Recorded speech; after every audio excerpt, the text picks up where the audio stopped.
We welcome now Jim Leggette, Lecturer of Economics at Mississippi State University. Hey, Jim. Morning, folks. How you doing? We're doing great. So today we are discussing the 80th anniversary of D-Day. That is upon us tomorrow. We understand that you have done an incredible amount of research on the D-Day invasion, and you visited Normandy in person about a year ago, correct? About last year at this time, my wife knew, I guess, to give you some context, is like probably yourself and everybody else, you all think your father or your uncle single-handedly won the war. And then when we were on this trip, I got curious about what my uncle did, and I requested some papers from the National Archives, which were intriguing enough. Said, "Oh, he won a Bronze Star." And I go, "What the heck?"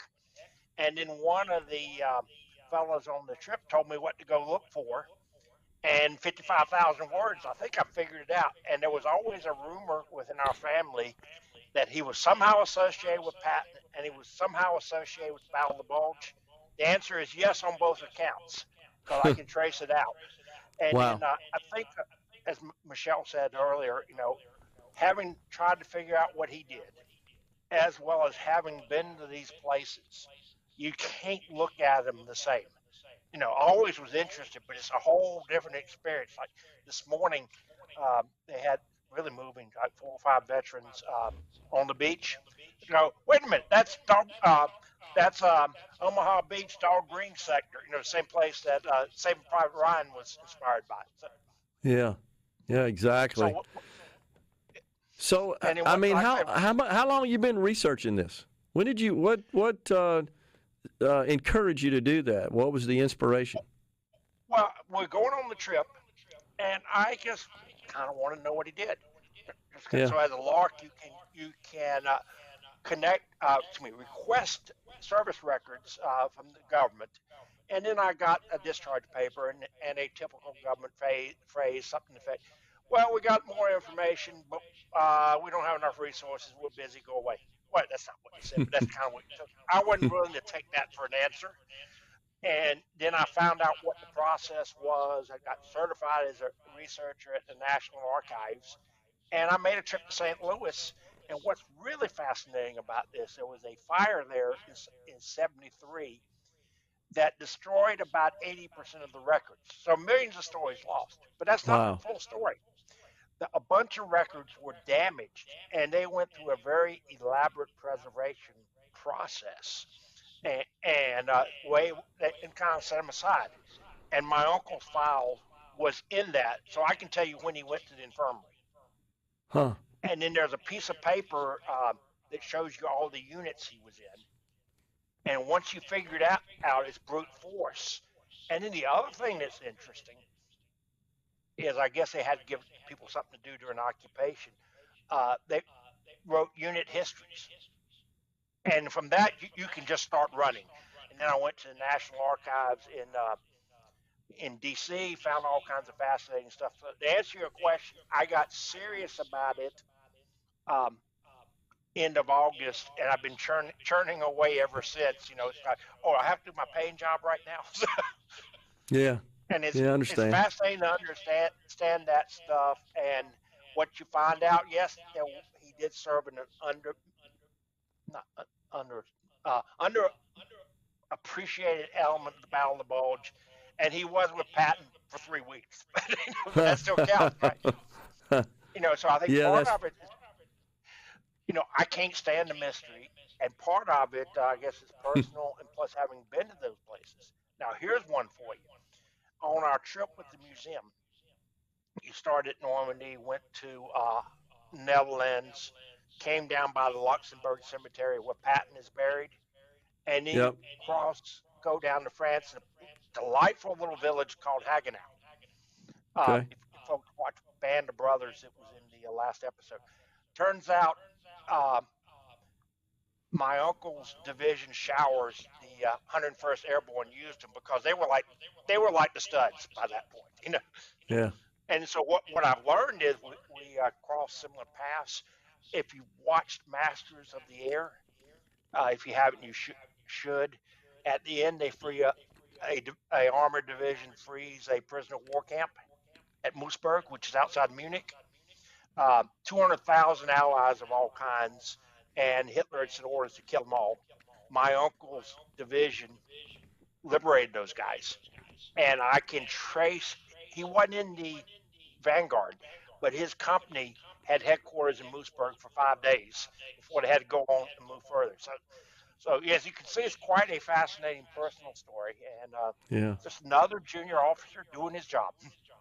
Yeah, exactly. And I mean, so many of these obviously were just kids, and they were just doing what they were told to do, and went off to serve their country. Many, of course, volunteered. Wanted to be part of it. Wanted to go fight the war to defend the nation, and were so sickened by the atrocities being committed by the Nazis, and they could see that sweeping across Europe. And then, as best I can tell, one of the things that happened is Eisenhower sent out an edict that I want everybody possible to see the camps. In our tour, we saw Dachau, and I've seen from members of his units personal snapshots with cameras that weren't supposed to be there of Dachau. Wow. So I don't know what he thought, because he passed away before I knew how to talk to him about it, and he probably didn't know how to talk to me about it. And his children don't have a clue what he did. At some point, I'm going to hand him a manuscript. That's incredible. So, are you going to write a book? Are you doing that now? I was just trying to organize my thoughts, and then I said, I better write this stuff down because I can't keep up with it. And I'm at 55,000 words, which is 180 pages, and I've got four. And every time I think I've got it where I want it, I find something else I want to look at, dig into, and that comes another 30 pages. My wife refused it. Well, it's not refused. She's not going to edit it until I finish messing with it. I got you. Well, I wonder how many other. Yeah, I wonder how many other Americans there are out there with a similar situation to yours that have relatives, such as your uncle, that were actually part of the battle, part of the invasion, and they may or may not know or really haven't researched that and gone to the trouble you have to understand more about what actually happened and what their personal experience was. And my impression is far more than you think. I just decided I had to know, particularly after being over there. And there were roadblocks. I mean, I could have easily folded when I got the letter back from the government, but I wasn't going to. This guy I talked to in England, who's a historian, said, "Don't take that for an answer. Talk to the archives. Build a relationship with them. They're your best friend." And I got this wonderful consultant at the archives, and she said, "Well, I've got it. And by the way, you want to look at this, this, and this." And then what's really interesting, they have a reading room there, and at least the one. Typically, it's staffed by former veterans.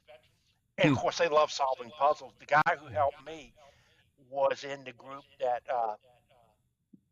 first into Saddam's palace. Wow, interesting. And they love solving puzzles. And that was not I didn't know what to expect, but I was expecting the stereotypical government experience, and it wasn't. It was anything but. That is awesome. Well. Is there a schedule of events or regularly scheduled events on a daily basis at Normandy? How does that work?